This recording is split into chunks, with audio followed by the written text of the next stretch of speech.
Era São Petersburgo. A guerra a transformou em Petrogrado e a revolução em Leningrado. É uma cidade de pedra e aqueles que vivem nela não pensam em pedras levadas a uma terra verde, empilhadas bloco por bloco para levantar uma cidade, mas em uma grande rocha sobre a qual foram esculpidas ruas, pontes e casas, em terra levada a punhados, espalhada, moída na pedra para lhes lembrar do que há além da cidade. Suas árvores são os raros forasteiros, estrangeiros, nostálgicos, em um clima de granito infeliz e inútil. Seus parques são concessões relutantes. Na primavera, um raro dente de leite coloca uma cabeça de cor amarelo vivo entre as pedras de seus aterros, e os homens sorriem para ele, incredulamente e condescendentemente, como para uma criança insolente. A primavera não surge do solo. Suas primeiras violetas e tulipas muito vermelhas e jacintos muito azuis aparecem nas mãos dos homens nas esquinas das ruas. Petrogrado não nasceu, ela foi criada. A vontade de um homem a erigiu onde os homens não optaram por se estabelecer. Um imperador implacável ordenou a origem da cidade e do solo abaixo dela. Os homens trouxeram terra para cobrir um pântano onde não havia qualquer ser vivo, senão mosquitos. E, como mosquitos, homens morriam e caíam no lotaçal onde trabalhavam. Não houve qualquer mão voluntária para construir a nova capital. Ela foi levantada pelo trabalho de soldados, milhares de soldados, regimentos que recebiam ordens e não podiam se negar a encarar um inimigo mortal. O fuzil ou o pântano. Caíam, e a terra que levaram e seus ossos formaram o solo da cidade. Petrogrado foi construída sobre esqueletos, diziam seus habitantes. Petrogrado não tem pressa, não é preguiçosa, é gentil e lúdica, conforme a liberdade de suas ruas largas. É uma cidade que se jogou entre os pântanos e as florestas de pinheiros luxuosamente, com os braços abertos. Suas praças são campos asfaltados. Suas ruas são tão extensas quanto os afluentes do Neva, o rio mais largo que já cruzou uma grande cidade. Na Nevsky, a principal avenida da capital, as casas foram construídas pelas gerações do passado para as gerações futuras. São impassíveis e imutáveis como fortalezas. Seus muros são grossos e suas janelas são camadas de nichos profundos que se elevam sobre as calçadas de granito marrom avermelhado. A partir da estátua de Alexandre III, um imenso homem cinza sobre um imenso cavalo cinza, estendem-se trilhos prateados, tensos e retos, até o distante edifício do Almirantado, com sua coluna branca e seu pináculo dourado erigidos como a coroa, o símbolo, a marca registrada da Nevsky. Por cima do horizonte, descontínuo no qual cada torre, sacada e gárgula arqueados sobre a rua são traços atemporais de um rosto de pedra congelada. Uma cruz dourada em uma cúpula dourada se eleva em direção às nuvens na metade da Nevsky, sob o Palácio Anichikovsky, um bloco vermelho e liso cortado por janelas cinzas nuas. E mais adiante, para além do palácio, uma carruagem levanta ao céu as cabeças negras de seus cavalos rampantes, seus cascos pairando sobre a rua, sobre as majestosas colunas do Teatro Alexandrinsky.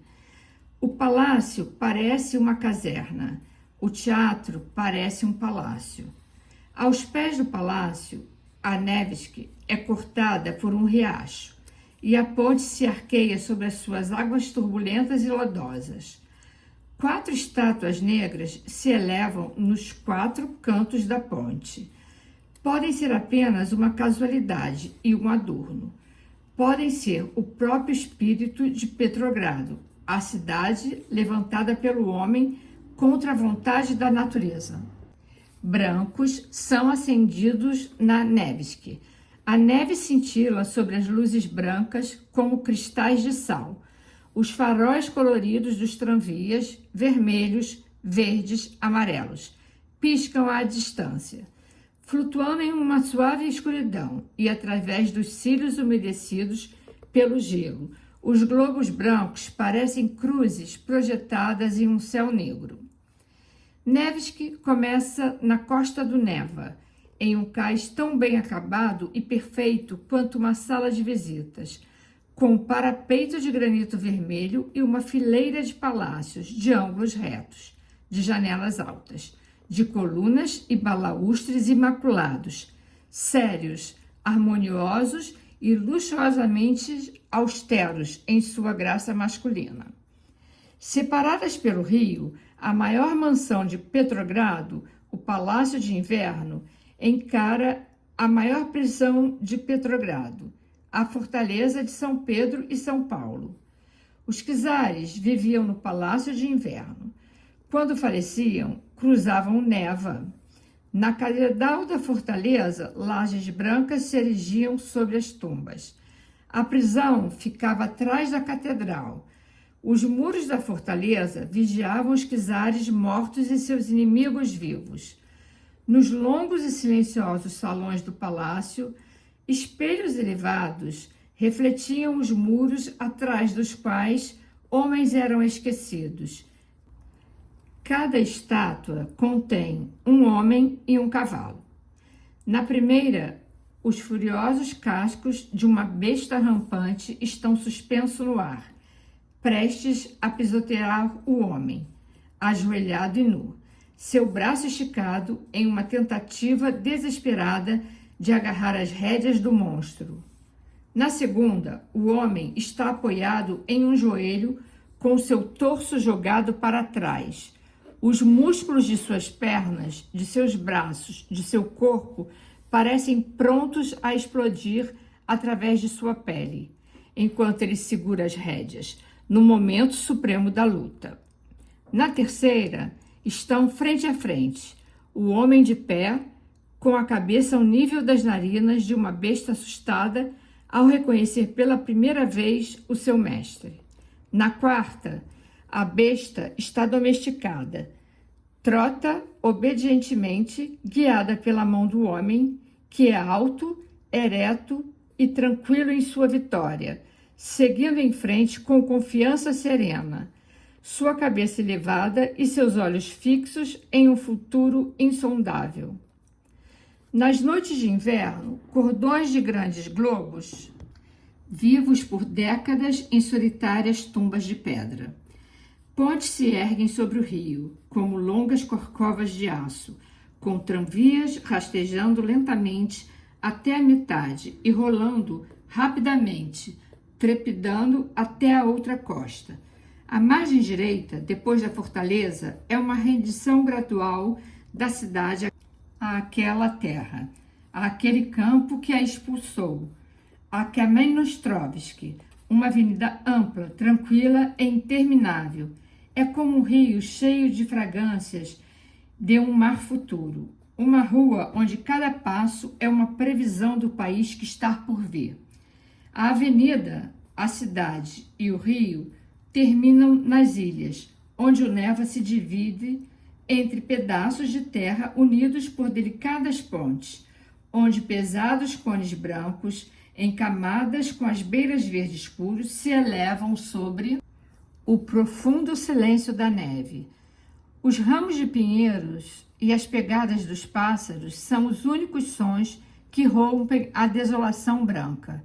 E para além da última ilha, o céu e o mar são uma aquarela inacabada de um tom cinza suave em que uma faixa esverdeada se espalha para marcar um horizonte futuro. Mas Petrogrado também tem ruelas. As ruelas de Petrogrado são de uma pedra incolor, que a chuva mesclou com o cinza das nuvens do céu e da lama da calçada. São nuas, como os corredores de uma prisão. Cruzam-se em esquinas vazias de edifícios retangulares que parecem presídios. Velhos portões são trancados à noite sobre sulcos cheios de lama. Pequenas lojas se entristecem com letreiros descoloridos sobre vitrines turvas. Pequenos parques asfixiam-se com a relva tuberculosa que foi, durante um século, lodo, pó e lodo outra vez. Parapeitos de ferro protegem canais de água engrossada por resíduos. Nas esquinas escuras, ícones enferrujados da Virgem estão pregados sobre caixas de estanhos esquecidas, pedindo esmolas para orfanatos. Mais ao norte do Neva, surgem florestas de chaminés de tijolos vermelhos, expelindo uma nuvem negra sobre velhas casas de madeiras encurvadas, sobre uma passarela de lenhas podres e carcomidas no rio plácido e indiferente. A chuva cai lentamente através da fumaça. Chuva, fumaça e pedra são o tema musical da cidade. Os habitantes de Petrogrado se perguntam, às vezes, que estranhos laços os unem. Após o longo inverno, maldizem a lama e a pedra e clamam pelas florestas de pinheiros. Fogem da cidade como uma madrasta odiosa, fogem para a relva e a areia e para as cintilantes capitais da Europa. E como para um amante invencível, voltam no outono, sedentos pelas ruas amplas, os transvias barulhentos e as pedras arredondadas, serenos e aliviados, como se a vida voltasse a começar. Petrogrado é a única cidade, eles dizem. Cidades crescem como florestas, como ervas daninhas. Petrogrado não cresceu. Foi criada e concluída. Petrogrado não conhece a natureza. Foi obra do homem. A natureza comete erros e assume riscos. Mescla suas cores e não conhece muitas linhas retas. Mas Petrogrado é uma obra do homem que sabe o que quer. A grandeza de Petrogrado está intacta, sua miséria não aliviada. Suas facetas são claras e bruscamente talhadas. Elas são premeditadas, exatas com a franca perfeição da obra do homem. Cidades crescem com o povo, lutam por um lugar entre as mais importantes e sobem lentamente os degraus dos anos. Petrogrado não subiu, nasceu para estar nas alturas. Recebeu a ordem de dar ordens. Era uma capital antes de sua primeira pedra ser colocada. Era um monumento ao espírito do homem. Pois povos são apenas natureza, e homem é uma palavra que não tem plural. Petrogrado não é do povo, não tem lenda nem folclore. Não é glorificada em canções anônimas ao longo de estradas sem nome. É uma forasteira, distante, incompreensível, intimidante. Nenhum peregrino jamais viajou até seus portões de granito. Os portões nunca foram abertos com cálida compaixão para os humildes, os feridos e os mutilados, como as portas da amável Moscou. Petrogrado não precisa de uma alma, ela tem uma mente. E talvez seja apenas uma coincidência que no idioma dos russos, Moscou seja ela, enquanto Petrogrado sempre foi ele. E talvez seja apenas uma coincidência que aqueles que tomaram o poder em nome do povo tenham transferido sua capital da mais soberba e aristocrata das cidades para a modesta Moscou. Em 1924, um homem chamado Lenin morreu e se ordenou que a cidade fosse chamada de Leningrado. A Revolução também trouxe cartazes para os muros da cidade, bandeiras vermelhas para suas casas e cascas de semente de girassol para suas pedras arredondadas. Ela cravou um poema proletário no pedestal da estátua de Alexandre III e enfiou um trapo vermelho na mão de Catarina II, em um pequeno jardim fora da Nevsky. Chamou Nevsky de Avenida do 25 de Outubro e Sadovaia, uma de suas travessas, Rua do 3 de Julho, em honra das datas que ela queria que fossem lembradas. E na interseção, condutoras robustas vociferavam para os tranvias lotados. Esquina de 25 de outubro com 3 de julho. Última parada para os bilhetes amarelos. Nova tarifa, cidadãos. No início do verão de 1925, a Companhia Estatal de Têxteis lançou novas estampas de algodão e as mulheres sorriam nas ruas de Petrogrado. Mulheres que trajavam vestidos feitos com materiais novos pela primeira vez em muitos anos. Mas havia apenas meia dúzia de estampas na cidade. Mulheres de xadrez preto e branco passavam ao lado de mulheres de xadrez preto e branco. Mulheres de branco com bolinhas vermelhas encontravam mulheres de branco com bolinhas verdes. Mulheres com espirais azuis em um vestido cinza encontravam mulheres com as mesmas espirais em marrom em um vestido marrom claro. Elas passavam como as internas de um imenso orfanato, carrancudas, amuadas, desconfortáveis, perdendo toda a alegria de seus novos vestidos. Em uma loja na Nevsky, a Companhia Estatal de Porcelana exibia um deslumbrante conjunto de porcelanas de valor incalculável. Um jogo de chá branco com modernas e estranhas flores borradas, gravadas em finas linhas negras pelas mãos de um famoso artista novo. O jogo estava ali há 3 meses. Ninguém conseguia pagar por ele. As vitrines reluziam com bijuterias estrangeiras, colares de miçangas floreadas, brincos de círculos brilhantes de celuloide, a última moda, protegidas por um altíssimo preço das mulheres desejosas que paravam para admirá-los.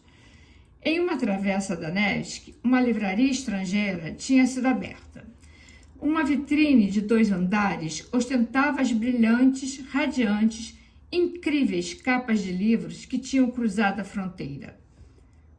Todos deslumbrantes se estendiam pelas amplas e áridas calçadas da Nevsky, e barômetros refulgiam sob o sol como claro e penetrante brilho de vidro limpo. Uma imensa faixa de tela de algodão sobre uma fachada apresentava um rosto tenso, os olhos enormes e as mãos largas e finas de um ator famoso, retratado em pinceladas ousadas sob o título de um filme alemão. Retratos de Lenin observavam os transeuntes de cima. Uma cara suspeita, com barba curta e olhos orientais estreitos, cobertas de bandeirolas vermelhas e crepe de luto. Nas esquinas das ruas, sob o sol, homens em trapos vendiam sacarina e bustos de gessos de Lenin. Pardais piavam nos fios telefônicos. Havia filas nas portas das cooperativas. Mulheres tiravam suas jaquetas e, com suas blusas amassadas de mangas curtas, ofereciam seus flácidos e pálidos braços ao primeiro calor do sol de verão. Havia um cartaz pendurado no alto de uma parede. Nele, um enorme trabalhador levantava um martelo em direção ao céu, e a sombra do martelo caía como uma grande cruz negra sobre os pequenos edifícios da cidade sob suas botas. Kira Argunova parou ao lado do cartaz para acender um cigarro. Ela tirou uma caixinha de papel do bolso de seu velho casaco e, com 2 dedos retos, rapidamente, sem olhar, levou um cigarro à sua boca.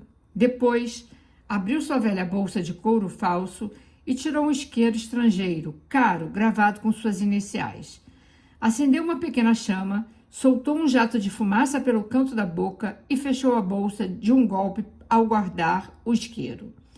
Arregaçou o punho desgastado da manga de seu casaco e deu uma olhada no relógio brilhante, que tinha uma fina corrente de ouro. Ela seguiu em frente.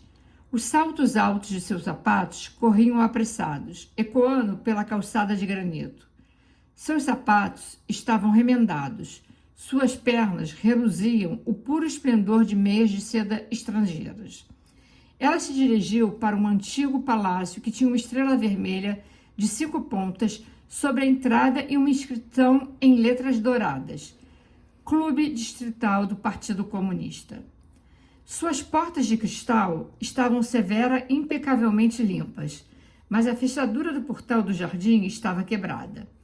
Ervas daninhas tinham crescido sobre o que tinham sido trilhas de cascalho, e tocos de cigarro balançavam suavemente em uma fonte abandonada ao redor de um pupido de mármore abatido, com um rastro esverdeado de ferrugem em seu estômago, sob a boca seca de uma urna. Kira cruzou rapidamente os caminhos desertos, através de um espesso e abandonado emaranhado verde que sufocava o ruído dos tramvias do lado de fora. Pombas azuis esvoaçavam preguiçosamente nos galhos ao som de seus passos, e uma abelha zunia sobre uma densa mata roxa de trevos. Um grande regimento de carvalhos estendia os braços, ocultando o palácio dos olhos da rua. Nas profundezas do jardim, havia um pequeno pavilhão de 2 andares, conectado ao palácio pela ponte de uma pequena galeria. As janelas do primeiro andar estavam quebradas, e um pardal estava em uma borda do vidro, virando sua cabeça para olhar para as salas vazias e mofadas. Mas, no parapeito de uma janela do segundo andar, repousava uma pilha de livros. A porta pesada, esculpida à mão, não estava trancada. Kira entrou e subiu impacientemente a longa escadaria. Era uma escadaria bem longa, subia em linha reta ao segundo andar. Um lance interminável de degraus de pedra nua, rachada e que se esfarelava em pequenos rastros de cascalho. A escadaria tinha tido uma magnífica balaustrada branca, mas estava destruída. Buracos vazios se multiplicavam sobre as colunas de mármores irregulares e seus corpos brancos que ainda jaziam ao pé da escadaria. Ecos vazios reverberavam nas paredes, nos murais de elegantes cisnes brancos em lagos azuis, de grinaldas de rosas, de ninfas sexuais fugindo de sátiros sorridentes. Os murais estavam desbotados e cortados pelos talhos de gesso descascado. Kira bateu na porta ao topo da escadaria. Andrei Taganov abriu a porta e recuou, surpreso. Seus olhos se arregalaram com o olhar lento e incrédulo de um homem que viu um milagre que não poderia se tornar habitual. Ele se esqueceu de se mover. Permaneceu na frente dela, com a gola da camisa aberta sobre sua garganta bronzeada. Kira! Ela riu uma risada clara e metálica. Como você está, Andrei? Ele a tomou lentamente, suavemente pelos ombros, tão suavemente que ela não sentia as mãos dele. Apenas sua força, sua vontade a agarrando, inclinando-a para trás, mas seus lábios sobre os delas eram brutais, incontroláveis.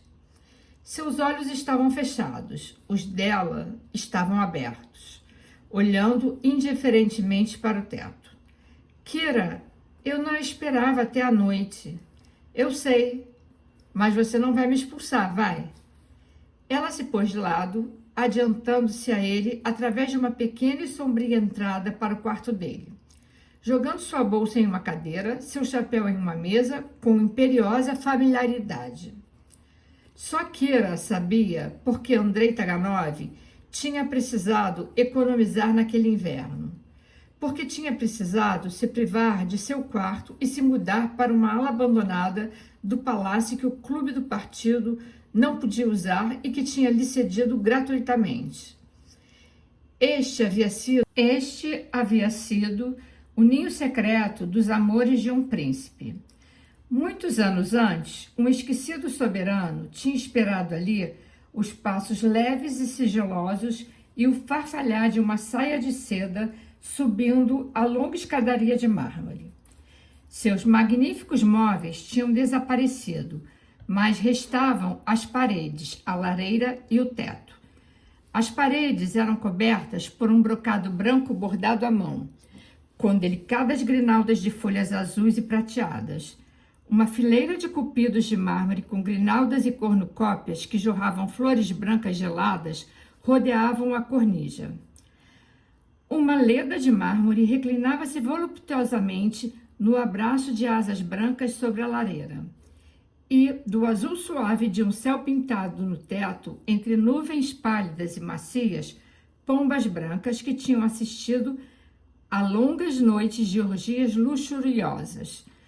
Olhavam agora para uma cama de ferro, cadeiras quebradas, uma longa mesa sem pintura, cheia de livros, com capas vermelhas brilhantes.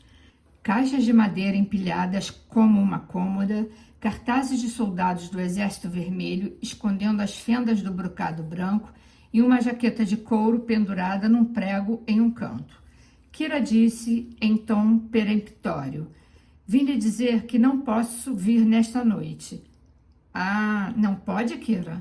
"Não, não posso. Não seja dramático. Aqui, eu trouxe algo para animá-lo." Ela tirou um pequeno brinquedo de seu bolso, um tubo de vidro que terminava em uma esfera cheia de líquido vermelho, no qual flutuava uma figurinha negra e trêmula. "O que é isso?" Ela segurava a esfera com o punho fechado, mas a figurinha não se movia. "Eu não sei fazer." "Tente. Segure assim." Ela fechou seus dedos ao redor da esfera.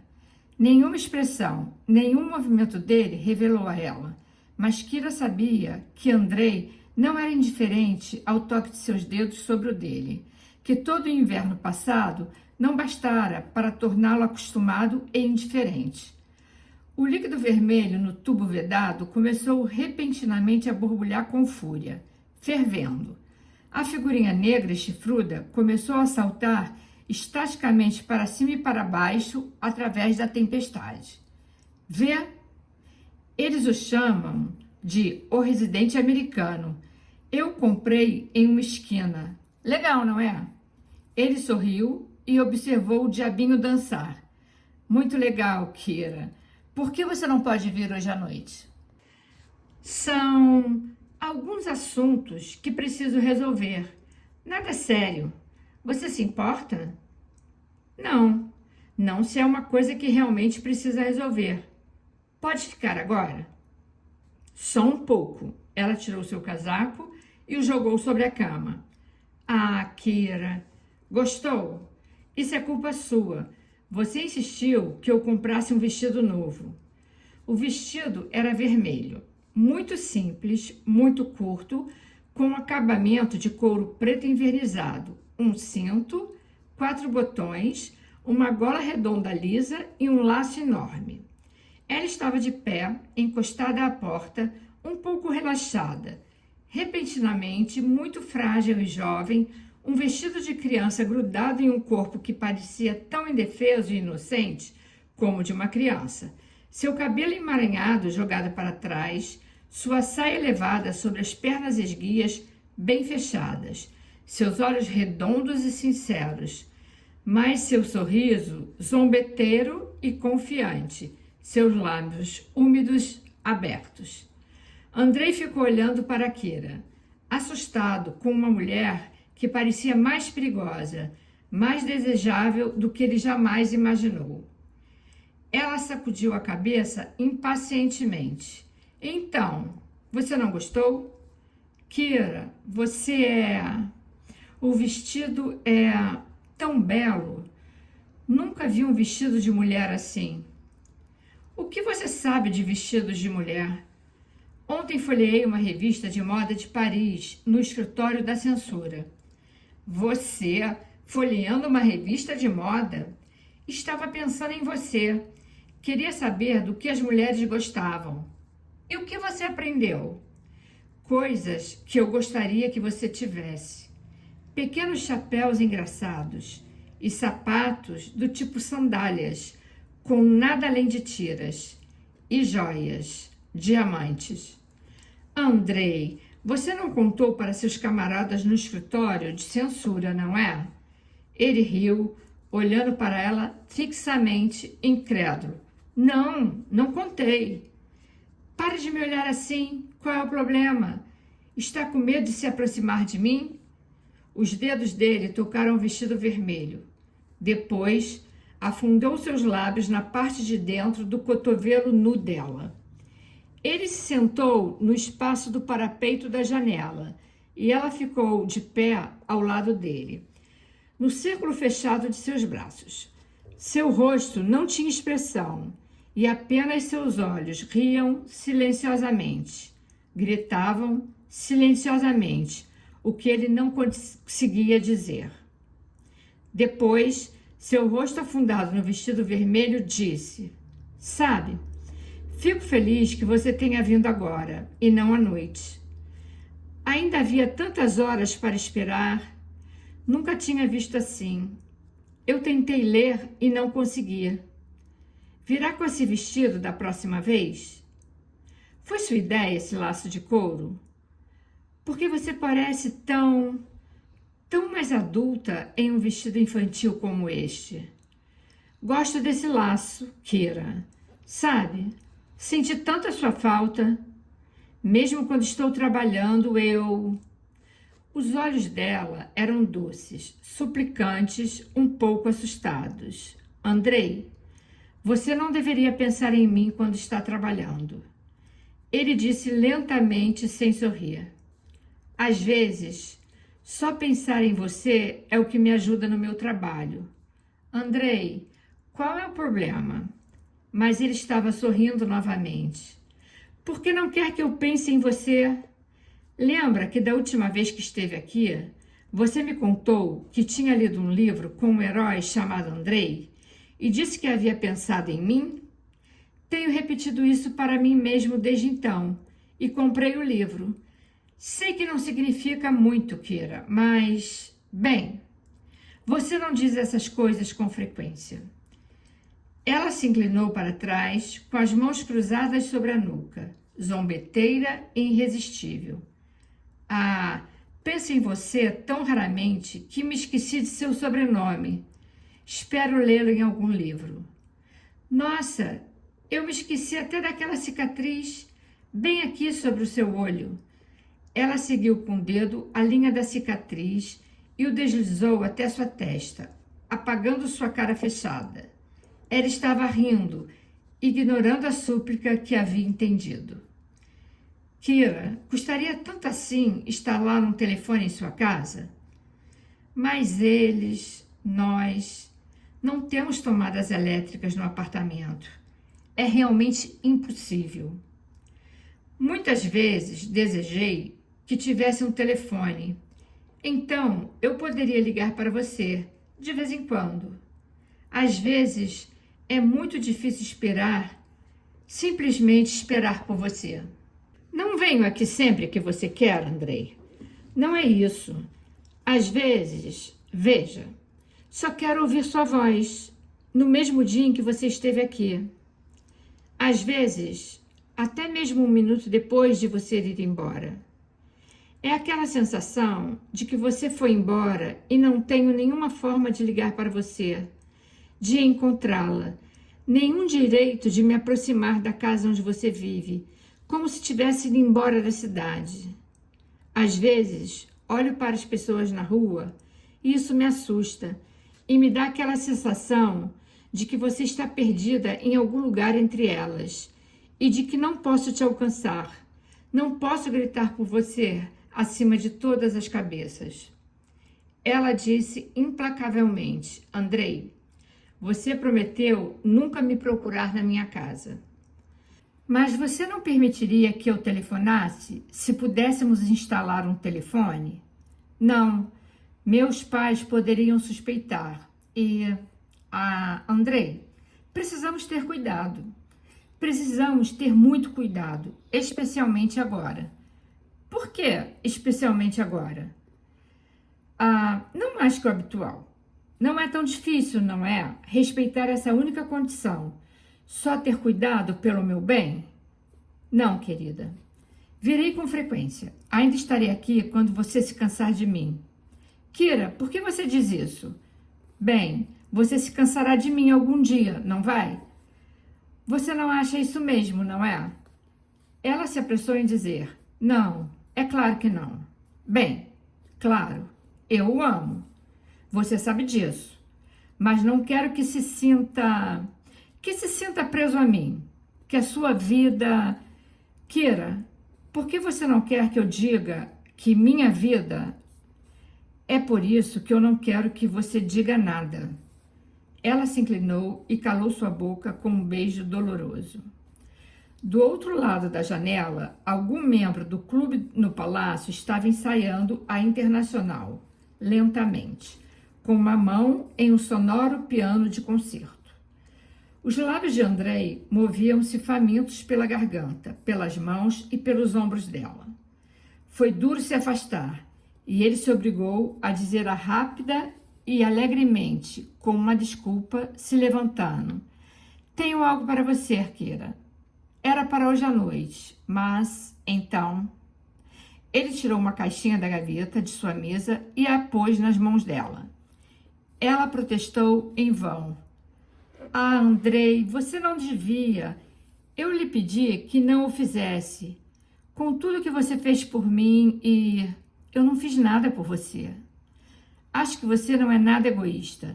Sempre pensou em sua família. Tive que brigar contigo para que comprasse este vestido. E as meias, e o isqueiro, e... Andrei, eu estou muito agradecida, mas não tenha medo de abri-la. Era um pequeno frasco de um autêntico perfume francês. Ela suspirou. Quis protestar, mas olhou para o sorriso dele e só de rir de felicidade. Andrei... A mão dele se movia lentamente no ar, sem tocá-la, seguindo o contorno do pescoço, do peito e do corpo dela, com cuidado e atenção, como se estivesse modelando uma estátua. O que você está fazendo, Andrei? Tentando lembrar. Do quê? De seu corpo, tal como está agora. Às vezes, quando estou sozinho, tento desenhá-la no ar. Assim, para sentir como se você estivesse diante de mim. Ela se aproximou mais dele. Seus olhos estavam cada vez mais escuros. Seu sorriso parecia demorado e pesado. Disse, estendendo o frasco de perfume: você devia abri-lo. Quero que coloque a primeira gota em mim. Ela o aproximou de seu corpo sobre a cama. Ela perguntou: onde irá colocá-la? Ele tocou com as pontas de seus dedos a fragrância desnorteante que vinha de outro mundo. Pressionou-os timidamente nos cabelos dela. Ela riu desafiadora. Onde mais? Passou nas pontas dos dedos pelos lábios dela. Onde mais? A mão dele desenhou uma linha suave que descia a garganta dela, parando abruptamente na gola preta de couro. Ela fixou seus olhos nos dele, abrindo bruscamente os botões de seu vestido. Onde mais? Ele sussurrava, seus lábios sobre os seios dela. Kira, Kira, eu a desejava aqui, nesta noite. Ela se jogou para trás com um semblante sombrio, desafiadora. Sem misericórdia, sua voz baixa. Estou aqui agora. Mas por que não? Se você não... Sim, por isso que vim. E quando ele tentou se levantar, ela o deteve imperiosamente com seus braços. Ela sussurrou: não se incomode em tirar a roupa. Não tenho tempo. Ele podia perdoar as palavras dela, pois as tinha esquecido, quando a viu exausta, respirando sofregamente, com os olhos fechados e a cabeça lânguida na curva de seu braço. Ele estava agradecido a ela pelo prazer que ele lhe tinha dado. Andrei podia perdoar qualquer coisa quando ela se virou para ele repentinamente na saída, vestindo seu casaco sobre o vestido vermelho, quando sussurrou com uma voz suplicante, pensativa e carinhosa: "Não ficará com muita saudade de mim até a próxima vez, não é? Eu o deixei feliz, não deixei?" Ela subiu correndo as escadas até seu apartamento, a casa que tinha sido do almirante Kovalensky. Abriu a porta, olhando com impaciência seu relógio de pulso. Na antiga sala de estar, Marisha Lavrova estava ocupada, inclinada sobre o primus, mexendo uma panela de sopa com uma mão, segurando um livro na outra, memorizando em voz alta. As relações das classes sociais podem ser estudadas com base na distribuição dos meios de produção em qualquer momento da história. Kira parou ao seu lado. "Que tal a teoria marxista, Marisha?" Interrompeu-a com voz alta, tirando o chapéu e sacudindo seu cabelo. "Você tem um cigarro? Fumei meu último a caminho de casa." Marisha acenou com o queixo para a cômoda. "Na gaveta," ela respondeu. "Acende um para mim também? Como estão as coisas?" "Bem, um tempo maravilhoso lá fora, verão mesmo." "Ocupada?" "Uhum. Tenho que fazer uma palestra no Círculo amanhã, sobre o materialismo histórico." Kira acendeu 2 cigarros e meteu um na boca de Marisha. "Obrigada," disse Marisha, mexendo a colher na mistura espessa. "Materialismo histórico e sopa de macarrão. Isto é para um convidado." Ela piscou maliciosamente. "Acho que você o conhece. O nome dele é Viktor Dunayev. Eu desejo sorte para você e Viktor." "Obrigada. Como estão as coisas? Soube algo sobre o seu namorado ultimamente?" "Sim, recebi uma carta e um telegrama." Kira respondeu relutante. "Como ele está indo? Quando ele volta?" Foi como se a cara de Kira tivesse congelado de repente, com uma calma severa e reverente, como se Marisha estivesse olhando para uma austera Kira de 8 meses atrás. Ela respondeu: "Hoje à noite."